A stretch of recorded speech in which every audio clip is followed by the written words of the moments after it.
The road of this yuga, union, reunion, is the Order of the Shield, of King Arthur and the Graal, the Order of Warriors of Wotan and the Hitlerian SS.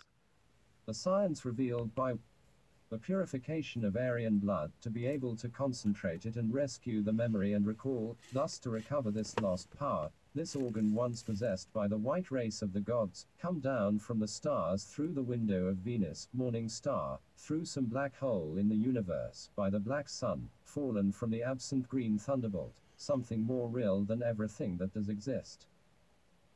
This power is the Graal, and Vril and the column that crosses the sky, pillar of Shastel Marvale, Ajna Chakra, carbuncle between the eyes, with which Shiva destroys the demon Slara, hybrid and bastard from carnal love produced by race mixing and the children of life who are the children of death. The Aryan alone, as we have seen, is given to procreate other Aryans with his Aryan women, by other means than those used by the Pasu. In magic aim or mystic death, he is born a second time. Aryans, the reborn, depart to populate virgin, waste lands. And the women mages and virgins of the Graal give birth having remained virgins, untouched in the physical bodies. They gave birth to a swan-oppressed John, who was not a man, but a warrior priest lineage. That of the Shastriyas and Brahmins of India. He is a genus, because what gives birth to the light is not the woman, but the man. 394. That whole idea right there. Because that which gives birth to light is not the woman but the man. And this is not some kind of like sexist thing whatsoever. This is referring to big mysteries, my friends. The mysteries between the gender is actually most applicable and important within.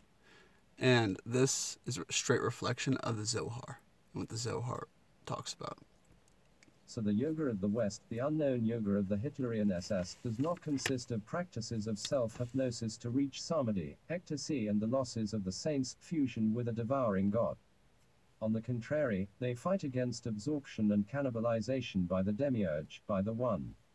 The way is shown in the purification of blood by means of an alchemy of transmutation able to make it Aryan in its essences. Ooh.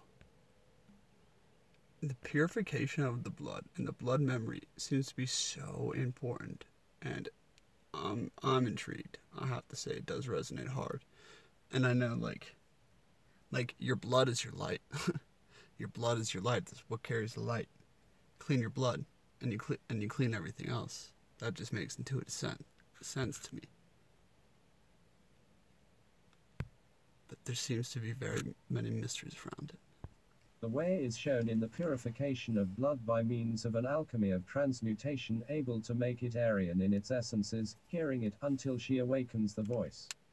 Hitler and my maestro heard that same voice, and once heard, one is no longer alone, being accompanied by the Siddhas and by the Fura from the green thunderbolt. The next steps will be mapped out. One has reached Kaivalya, definitive separation, total personality, absolute man and absolute woman. Hyperborea has been recovered and a face has been given to the soul and to the someone who remains waiting as if on the edge of a fountain. The twice born. Once here in this revelation of the esotericism of the Graal and SS, we must insist as indispensable that all esoteric symbolism and phraseology, in use today, has been falsified by Judaism, such as with the chakras, for example, which we are obligated to use. It must be revised and understood in a different way than commonly proposed. Chakra comes to be, in the blood memory, the road of the leftward swastika, the way of Iring and the runes, a vortex, a powerful whirlpool in the current of that memory, a center of Aryan consciousness on the path of return which must be reawakened with the practice of remembering and hearing, the blood stream, a river that descends from the head of Shiva Swarasathi, a Saturn, from Satya Yuga and the great ancestor. Wow. That must be deeper studied,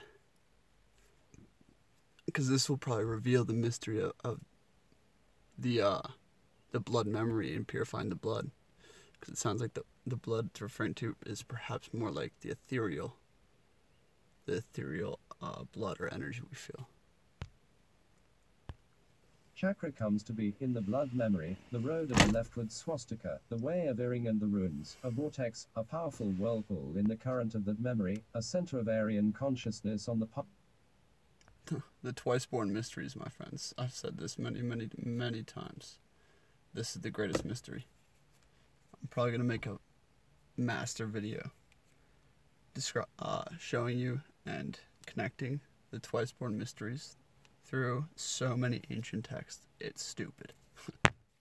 Many, many masters. The twice-born. Once here in this revelation of the a river that falls from Mount Meru, the polar mount of revelation.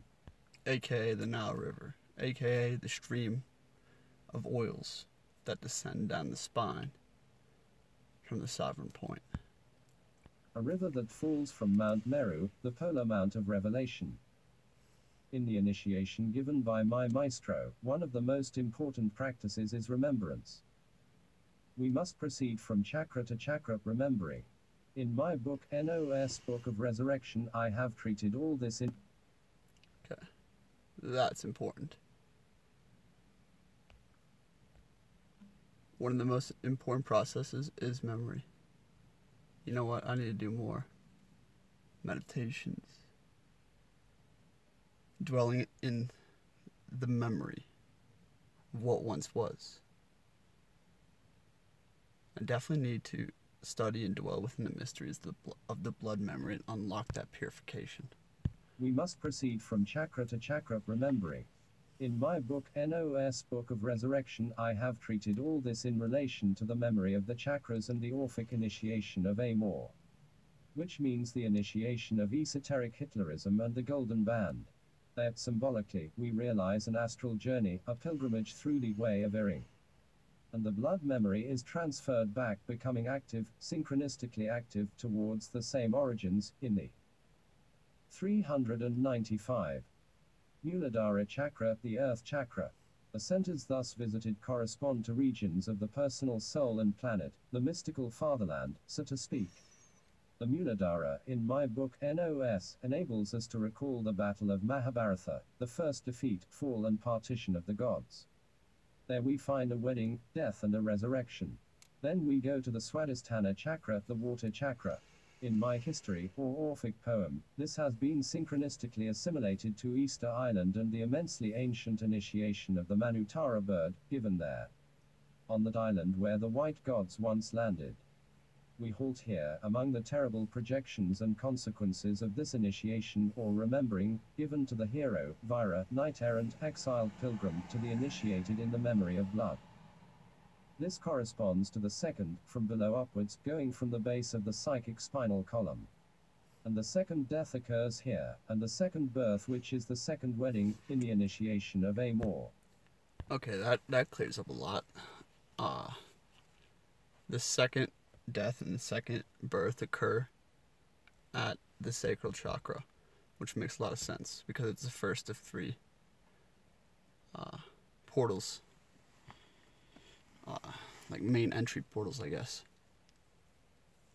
Getting into the esoteric anatomy. But this is very key because it unlocks when it talks about the second death and the third death later, and then like gives this story around that. Much more illumination there. In the Muladhara chakra, the son of flesh is born to the life of earth. In my initiatic experience with the blood memory, the dramatic situation of paralyzing vibrations leaving me immobile, between two worlds at the point of destroying me, if a washbasin filled with lustral water had not appeared in front of me, with the causal water, coronary, is a symbolic repetition, in the blood memory, of the real event of birth. The Jewish psychology of our day calls this memory, the unconscious. Jung had to adopt the term. The vibrations began in the feet in my experience, because one of my other recordings picks up right here.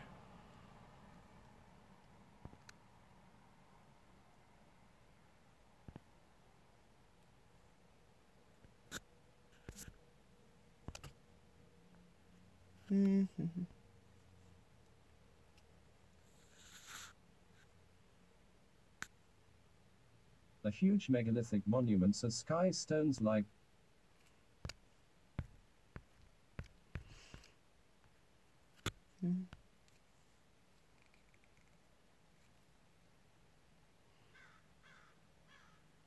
This noble book, this breviary of the hero.